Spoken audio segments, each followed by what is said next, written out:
Hey, what's up, guys? Welcome back. My name is Bada, and welcome back to my way of life.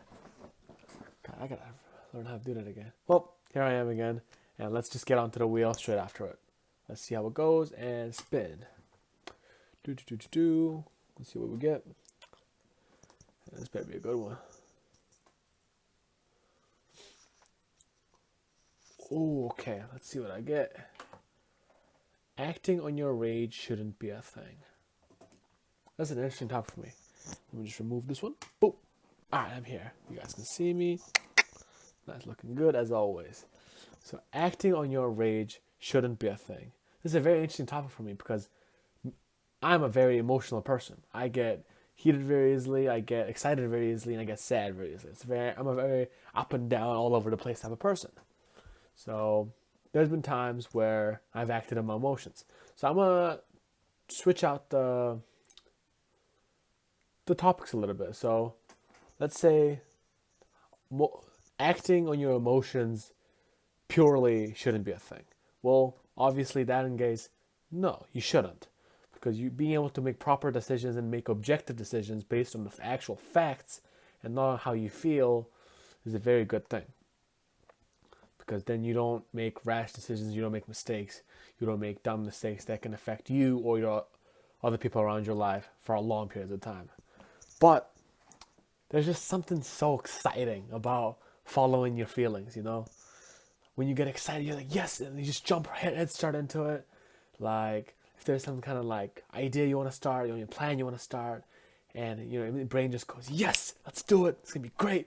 Yes, and just go whoosh, and jump into it, fully into it.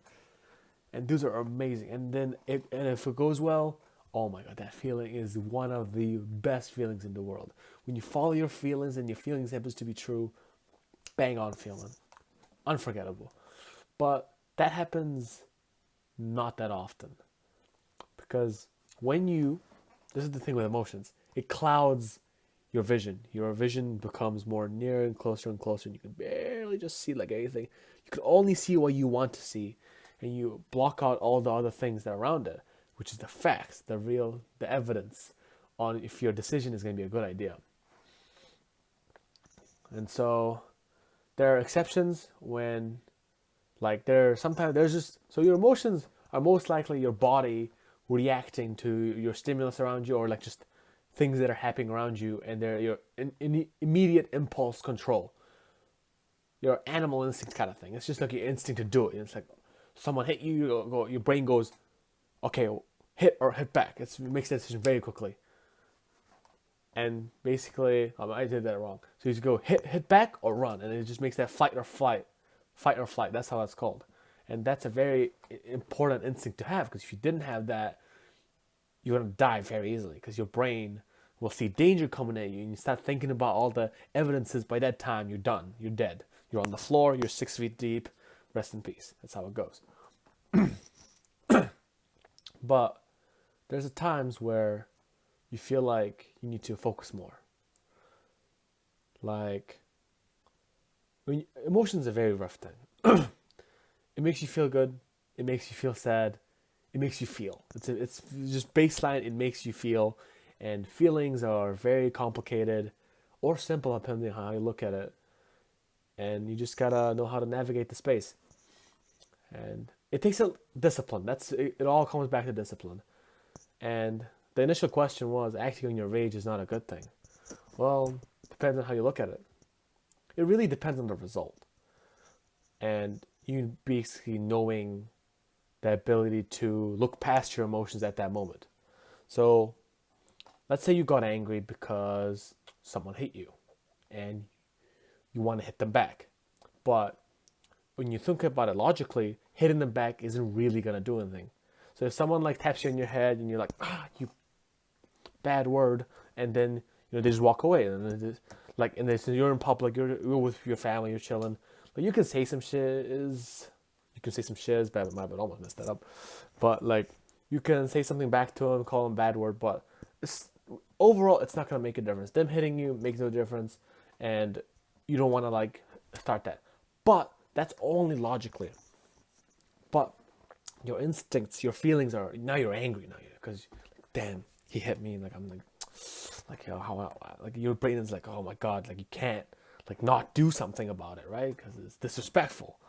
So for someone to just hit you and walk away, like, so at that moment, you want to do it, but it's better not to. But let's say you have rage for something else. I wouldn't call it rage, but frustration. That's a really good feeling. Let's say you failed horribly. You just failed. Like all this could be. Let's say you failed an assessment, failed a test, and you're frustrated with yourself. You're angry at yourself. At that moment, your brain, if you really cared about succeeding, your brain will go, okay, I'm angry, I'm frustrated, I'm gonna go study harder, and I'm gonna do all these good things, and then I'm gonna like get better, and then I'm gonna, goddamn, I'm gonna be better next time, and actually pass or get an A next time. Then, hey, acting on your rage is completely fine, because you're doing a positive result out of the anger. But it's only a burst. The biggest thing is, don't make long-term decisions on anger. Short-term what? Even the studying thing. Like, let's say, yeah, you did study, but if that's your only source of motivation to study, that's not going to last. Because the thing is, the anger doesn't last. Emotions don't last at all. They're the most quick. They hit hard and they leave faster. Like, they hit hard and fast and they leave faster. That's just how it goes. You could be feeling angry and you're angry for like a day, like, oh my god, and then after like a week, you barely think about it. Like, you might think about, oh yeah, I was frustrated back then, but if you don't do anything to like incite that anger again, it just dies out, it fizzles out. And so that's a very important thing. You make short-term decisions on anger or emotions, and it shouldn't have any big problems. You feel really sad, and you've been like, let's say you've been really eating really healthy, right? You've been eating really healthy, and you've just been trying to look after your body, but then you just have a really bad day. Like, everything's just going wrong. Like, if your family's yelling at you, or you're failing something, or you're just like, your friends are not talking to you, or you had a fight with your girlfriend or boyfriend or whatever. All this kind of stuff. You're just having a bad day, and you just need something to put yourself up. And then so you go out and get some fast food, and you're not going to be eating fast food all the time, because you know that at the heart of your soul you have that discipline to go still continue on with your good habits and good decisions. But at that day, you needed that because it made you feel better about yourself. It basically used a short-term solution for a short-term problem. See that? You see where I'm getting at? Short-term solutions for a short-term problem, which are feelings. Feelings are very short-term problems. But if there's a legitimate long-term issue, you can't be using your emotions to deal with these things. You can't be making short-term solutions for long-term problems. It doesn't work. It's not sustainable. If that person kept eating bad healthy food, like bad unhealthy fast food, every time they wanted to feel happy, they get to a certain point where it's just not going to be good for them at all. But at that moment, just that one day when they were just having the lowest of low days, it's okay.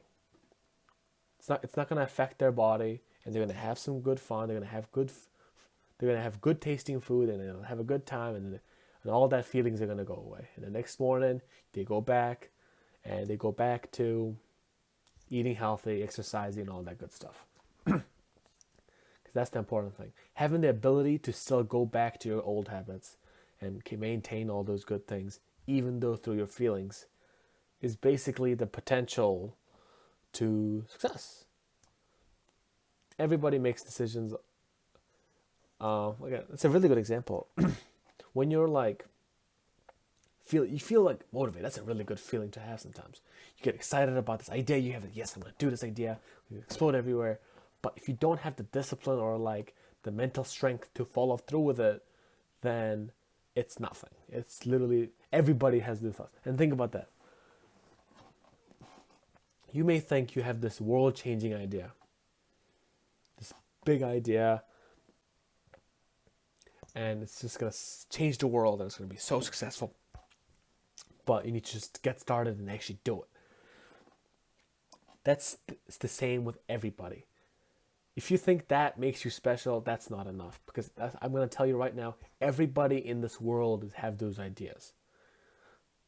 But not everybody does them. So if you really want to special, if you really want to be special, be better than the average person, just start doing it. That's like really the easy point. So I'm going on a rant. But the big thing, let's go back to the question. Acting on your anger it shouldn't be a thing. I think it should be, because anger is a very broad emotion, and it exists because it's at some point it is beneficial to us. It's a very strong emotion. It's a very good motivator to do stuff. And in a world where, in society where motivation is hard to come by these days, and everything just feels like and lazy and whack, having that emotion there to push us and get that started is a very good thing to have. Sorry, I'm going off tangent here, but yeah, I think that's my take on it. Just don't, if you're gonna act in your anger, make sure that you have people around you to make sure to tell you that if the decisions you're making off that emotion is a good idea, and actually listen to them, because they're not the ones feeling your emotion. They're not the ones who has their visions clouded. They're not the ones who are just seeing fully red. They're the ones who see everything. They're the ones who see literally everything that's happening to you from the outside perspective. And make sure to listen to them, because they know what you don't know right now. You'll know later on, but sometimes later on is too late. So thanks for watching, guys. This has been Content Wheel version 2, spin 2, and that was a great topic. I love talking about it. And make sure to come back next time. And also make sure to like and subscribe down below. I've been wanting to hit 500 subscribers for a long time now. And so thank you guys for watching, and see you in the next video.